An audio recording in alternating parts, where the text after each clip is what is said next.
ICMR NIE National Institute of Epidemiology assistant upper division clerk ও lower division clerk পদে নিয়োগের জন্য বিজ্ঞপ্তি জারি করেছে। আবেদন শুরু হয়েছে 25শে জুলাই 2025 থেকে এবং আবেদন করা যাবে 14ই আগস্ট 2025 বিকেল 5:30টা পর্যন্ত। সিবিটি এর সম্ভাব্য তারিখ সেপ্টেম্বরের তৃতীয় ও চতুর্থ সপ্তাহ। অ্যাসিস্ট্যান্ট পদে শূন্যপদ রয়েছে একটি।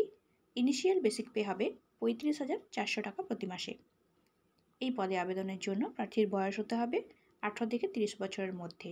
ন্যূনতম 3 বছরের ব্যাচেলার্স ডিগ্রি করে থাকতে হবে যে কোনো স্বীকৃত বিশ্ববিদ্যালয় বা সংস্থা থেকে। এছাড়াও কম্পিউটারে কাজ করার দক্ষতা থাকতে হবে, মাইক্রোসফট অফিস, পাওয়ার পয়েন্ট ইত্যাদিতে। আপার ডিভিশন ক্লার্ক পদের ক্ষেত্রে মোট শূন্যপদের সংখ্যা 2টি। এক্ষেত্রে ইনিশিয়াল বেসিক পে হবে 25,500 টাকা প্রতি মাসে। এই পদে আবেদনের জন্য প্রার্থীর বয়স হতে হবে 18 থেকে 27 বছরের মধ্যে।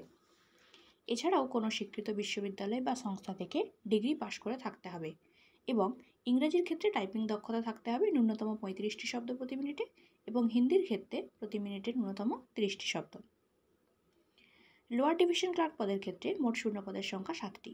এক্ষেত্রে ইনিশিয়াল বেসিক পে হবে 19,900 টাকা প্রতি মাসে। এক্ষেত্রে প্রার্থীর বয়স হতে হবে 18 থেকে 27 বছরের মধ্যে। এই পদে আবেদনের জন্য প্রার্থীকে কোনো সরকার স্বীকৃত বোর্ড বা ইউনিভার্সিটি থেকে ন্যূনতম উচ্চ মাধ্যমিক বা সমতুল্য পাশ করে থাকতে হবে এবং তার সঙ্গে ইংরেজিতে প্রতি মিনিটে ন্যূনতম 35টি শব্দ অথবা হিন্দিতে প্রতি মিনিটে ন্যূনতম 30টি শব্দ টাইপের দক্ষতা থাকতে হবে।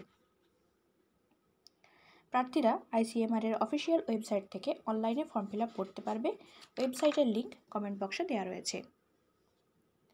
এই পদগুলিতে আবেদনের জন্য সাধারণ ক্যাটাগরি, EWS এবং OBC প্রার্থীদের আবেদন ফি লাগবে 2,000 টাকা এবং SC, ST, PWD, ex serviceman এবং মহিলা প্রার্থীদের ক্ষেত্রে আবেদন ফি লাগবে 1,600 টাকা। আবেদন পদ্ধতি, পরীক্ষা পদ্ধতি সহ বাকি সমস্ত ডিটেলস তোমরা অফিসিয়াল ওয়েবসাইটে পেয়ে যাবে। ওয়েবসাইটের লিঙ্ক কমেন্ট বক্সে দেওয়া রয়েছে। ভিডিওটি ভালো লাগলে একটি লাইক ও শেয়ার করে দিও। এরকম আরও আপডেটের জন্য চ্যানেলটিকে সাবস্ক্রাইব করে দিও। ধন্যবাদ।